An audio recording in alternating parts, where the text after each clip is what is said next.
Western, Sci-fi, Zombie Apocalypse, Superhero. These are all genres that Avatar The Last Airbender isn't. I mean, it's got some elements from those genres, but it's predominantly a fantasy adventure series. But the other day I was thinking, what if it wasn't? What if it was something like a sci-fi show or a western show? So in today's episode, I'm gonna take a bunch of the awesome characters from Avatar The Last Airbender and adapt their tales and elements from the world of Avatar into a whole bunch of different genres. I thought it was a fun idea and one that I kind of want to apply into a whole new series on this channel, like Genre Swap or something. If that idea appeals to you, obligatory call for likes on the video. Let's see what happens and jump in first and foremost with Zuko. Let's go! The Aventine Galaxy was at war. The Fuegon Armada had been fighting to take full control over all civilizations in the 4 sectors of the galaxy: the Mermatic Aquans, the Stone-Skinned Petrans, and the reclusive space soarer race, the Ventrans. The fire-spitting race of Fuegans had always been a very aggressive and violent group, but none would have guessed that they'd attempt an overthrow of this magnitude. That is, other than the Ventrans, but we'll get back to them later. The Fuegan Overlord was a power-hungry man and was willing to do whatever it took to take control of the galaxy, even sacrifice his own soldiers. But when his son, Zuko, heard the Overlord's generals discussing the plan, he erupted in anger, claiming that they were above killing off their own men for a meager battle victory. But the Fuegan Overlord was appalled by his son's transgression. The Overlord beat and scorched his son, and in the ultimate act of punishment in Fuegan culture, the Overlord sliced his son's tail off and burned the wound so that it could never grow back. This would forever be a clear sign to all Fuegans that Zuko had been a traitor to his kind. Zuko was deeply ashamed of himself and needed a way to redeem himself in his people's and his father's eyes. He saw one possible way. He'd heard of an old Ventran tale that nobody really knew if it was true.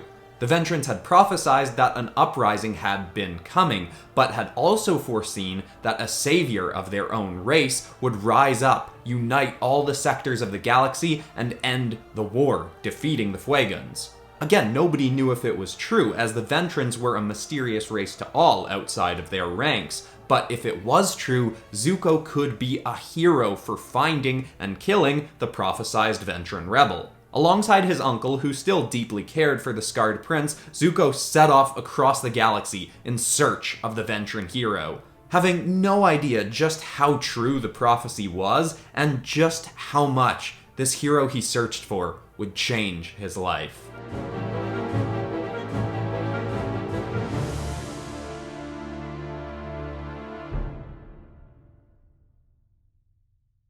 It was bad enough when the virus started to take hold of people and innocent civilians were becoming mindless, flesh-hungry zombies, but it got that much worse when it was discovered that the fever the zombies had burned so hot that they could set fire to vulnerable materials like skin just by touching it for a short period of time. Different people reacted to the situation differently. Some took to the seas, some took to high ground, staying on mountaintops to have a vantage point over all, and some, like the family of Toph, took to the caves, hoping that the cold depths would keep the burning zombies away. And while many people did build communities in the caves, Toph's parents kept away from everyone, trying to keep their daughter safe. See, Toph was born blind, and her parents feared that zombies and humans alike could pose a threat to their daughter, who they perceived as weak. But in the dark caves, being blind wasn't as much of a hindrance as many would have thought. In fact, Toph's hearing was improved due to her absence of sight, so she was actually more equipped to stay safe from impending threats. But her parents never accepted this, and Toph wanted to live her life, threats or not. She'd eventually run away from her parents and make her own life in the caves. She'd gather stones to toss ahead of her, using the echoing sounds to find her way.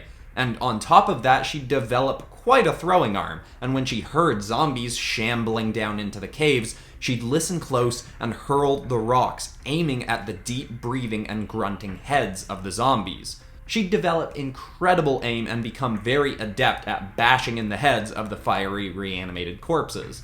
And while she'd spend much of her young life alone, eventually she'd make some friends. A group of 3 kids her own age who believed that one in their group had blood that contained a cure for the zombie virus. Toph would join this group, lead them through her caves, and help them on their quest to get him to the doctors who could use his blood to end the zombie apocalypse.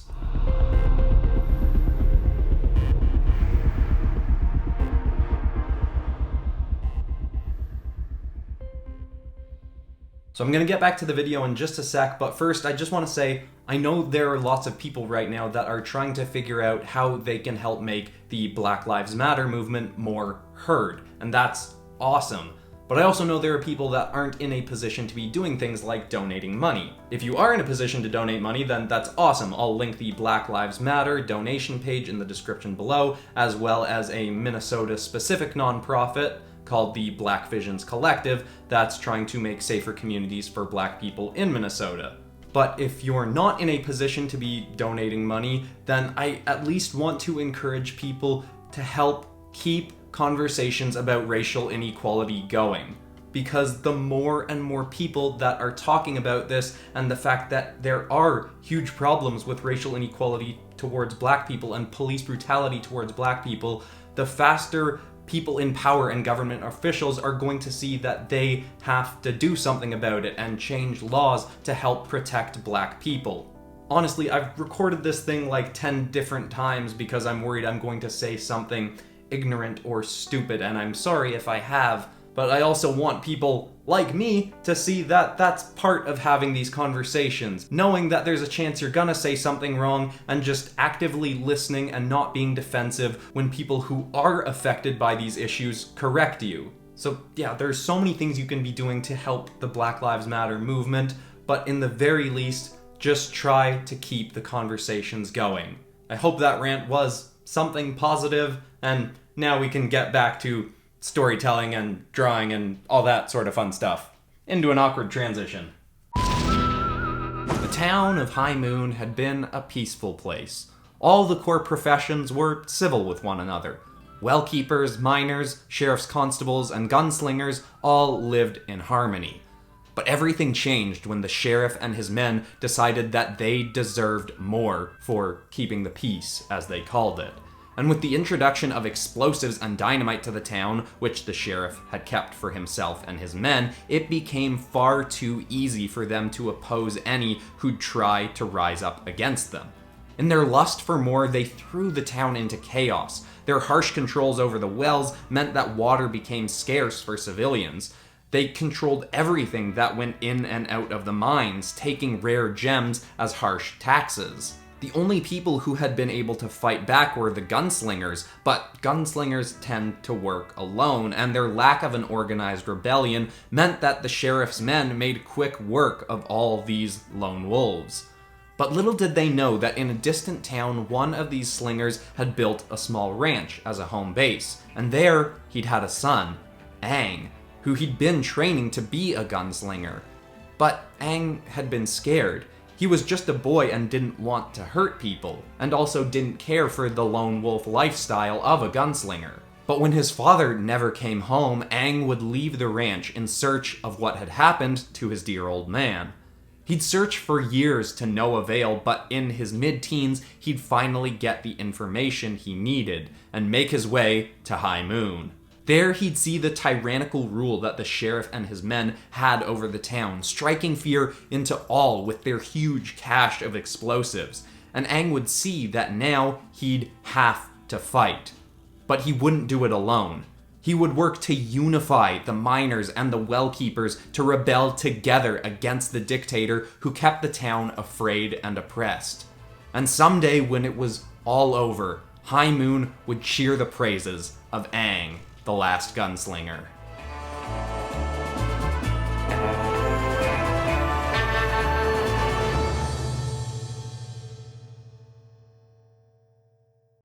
Agnica City was a bustling metropolis, watched over by 4 families of elemental heroes. Katara Karimia was born to the Waterbenders and was trained by her parents to control her powers. Her brother hadn't been lucky enough to be born with the family's superhuman gene, but Sokka would still become a decent fighter in his own right, and would fight alongside his sister as her sidekick as they got into their teen years. But, sort of luckily, in the last years there hadn't been much crime to fight. See, the firebending Phoenix clan had always kept a firm watch over the crime gangs of Agnica, and while they did technically allow some small-scale crimes to occur, they prevented the gangs from ever getting violent. It was a tenuous peace, but it was maintained. That is, until word started getting around of what the Airbender family was working on. The science-savvy Air family had created a way to give all of the powers of all four elements to a single individual of their ranks.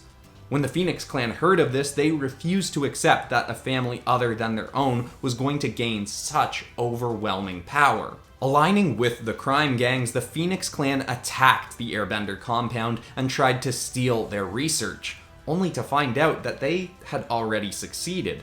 A young Airbender had been given all the bending powers, but in the raid, he escaped. The Phoenix clan, using the gangs as their pawns, took over the city and refused to yield control until the boy was found and handed over to them. Katara and her family tried to fight back, but it was no use.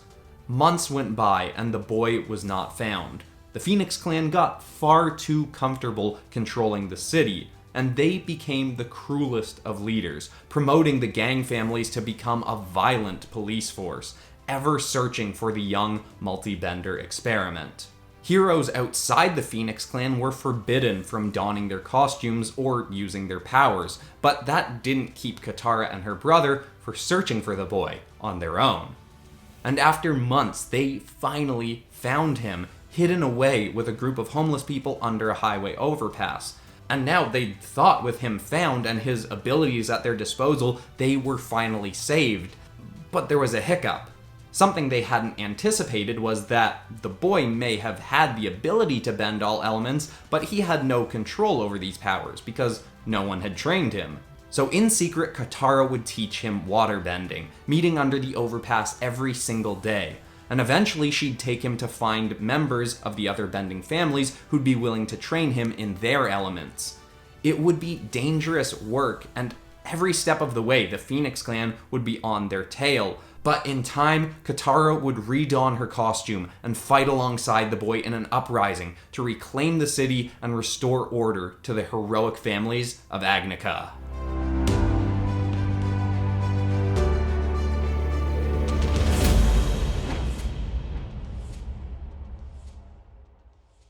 So what do you think? Should I do a whole bunch of different genre swap episodes? I feel like this episode had some nice variety because I was working with a whole bunch of different genres. I think it'd be kind of cool to do something like Spider-Man villains if they were in different genres or something like that. But I don't know, give me your suggestions in the comments below. And of course, if you're new here, make sure to subscribe and ring the bell to get notified when videos come out on Mondays and Fridays. And maybe check out my latest My Hero Academia Characters as Dragons episode, or my recent Avengers and Justice League Heroes and Villains mashups. Those are all fun episodes, I think. Some of my favorite arts from those episodes. But anyway, that's all for today. I'm Christian Pearson. This has been PopCross Studios, home of the nerdiest art videos on YouTube. Thanks for watching, everybody, and I will see you all in the next one. Goodbye.